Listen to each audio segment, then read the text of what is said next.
publication, got the direction wrong, got the magnitude wrong by about 10 to the 13th. Heaviside corrected all that. So they use Heaviside's theory, which is what we teach today as Poynting theory, only we give it Poynting's name. And so what happens is, here's two wires, standard wires in a circuit or a transmission line. And this is right out of a standard garden variety electromagnetics book by Krauss, as a matter of fact. Actually, the energy flow fills all space around those wires. And I'm going to be in a perfect situation. I'm going to have these wires without none of them capacitance and without none of them inductance, you know, just for Gedanken experiment. And so all that energy is going to be going at the speed of light. Only a tiny, tiny tad of it, by the way, it reaches out to infinity in every direction. And these are the contour lines for the level of the power, as they call it, if you were to intercept it and use it at each point around there in those contours. This is right out of the standard garden variety book. Now, the only part that gets in the circuit is a little tiny part that strikes the surface charges in the wire. Remember what intercepts and directs energy and causes it to change and diverge? It's those little charges. And basically, it's the surface charges that get exposed to that little sheath right around the wires, or if it's a component, right around the component, and diverges part of it in there to power up the electrons in the circuit and form the J phi, which is the Schleppian vector. Now, what we have here is an embarrassment, like the Cajun says. Plumb embarrassment. The reason is, if you calculate the energy flow out of this little old bitty circuit, maybe with a little old bitty battery powering it, it's enormous. Unbelievably enormous. And it reveals that we build the poorest thing in the world for electric circuits to intercept and catch energy and use it. I mean, I can't think of a word bad enough to describe how terrible the collection efficiency of our accepted circuits is. Think of the worst one you can and make it 10 times worse. You're still shy. Well, next slide, please. There was an answer to that. Get rid of the problem.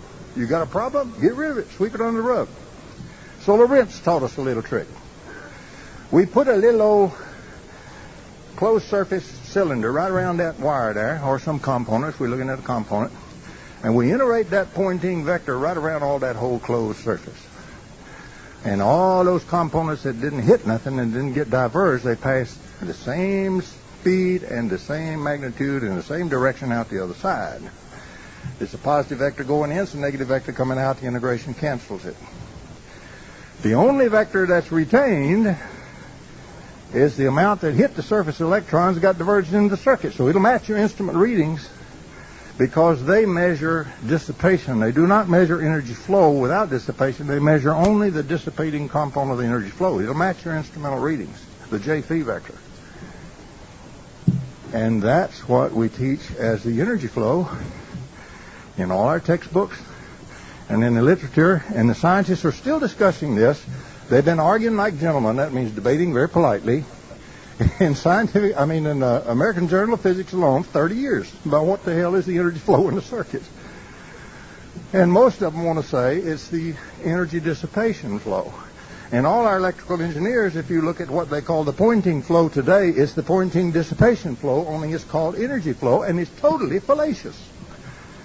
It's about 10 to the minus 13th of it. Isn't that odd? From every circuit, you've got so much more energy filling the circuit, around the circuit in space, that you could collect and use, that if we had a Department of Energy worth a tootity twat, that's a pretty good one, they would be doing this kind of work. How to collect more of the energy which is already there, and which if you go back and read Lorentz, you will find out it's there, and he threw it away. And everybody else just repeats the same thing he did. And they no longer even question it. The problem has never been energy. We have never built anything but a free energy machine.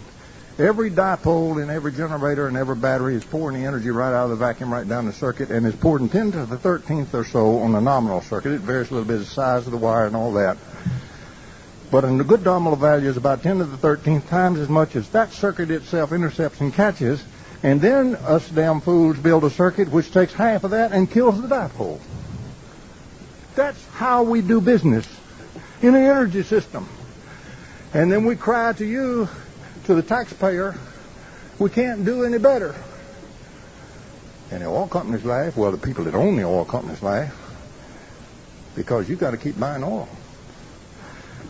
Okay, next slide, please. And you will. We keep that meter on your car, at least the gas pump, and we keep it on your home. And going to keep it on there. Now, here's what Lorentz said. In effect, this is a little comedy sketch of what he said.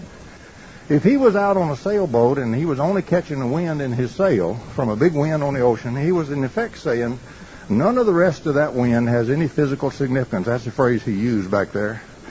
Except the wind that's in my sail. That's how stupid that is. So we add the next little slide to show that kind of graphically, get a little chuckle out of this mess. You got to make it humorous. You got to keep your sense of humor. And we have him looking around at all these other sailboats somebody put in there, and he's saying, how the devil are they using that physically insignificant wind? Because there they are, you see. It's there if you want to collect it and use it. That's the main point. We are never taught to collect it, never taught it's even there. Next slide. I'm not going through that. If anybody's curious, that's the calculation. I couldn't find any calculation, although I'm quite sure Heaviside did it, but I can't find it anywhere in Heaviside's stuff. I must have missed it, but he did make this calculation somewhere. There's the calculation from a standard circuit right out of a textbook that gives you the 10 to the 13th figure. So, yeah, you can calculate it, and that's about how much energy in a nominal little old circuit you really got, and we only catch and use about 10 to the minus 13th of it. And then we use half of that to keep killing the thing that's pouring out the energy from the vacuum. If you built a water wheel like that, you would take a pulley on the wheel and put it back up attached to another pulley on the gate that swings out in the river to divert the flow down across the water wheel. And every time the water wheel started moving, the little pulley would start tightening the cable and start closing the gate. And those damn fools would have to go back up and keep shoving and working on the gate to keep it open. The energy's free, ladies and gentlemen. It never cost us anything. There's never been anything but free energy in every system we ever built. A charge, a single electron, a single proton is a free energy generator. It's a broken symmetry in that fierce flux with a vacuum, and I guarantee you that's a free energy generator. Particle physics has known it for 40 years.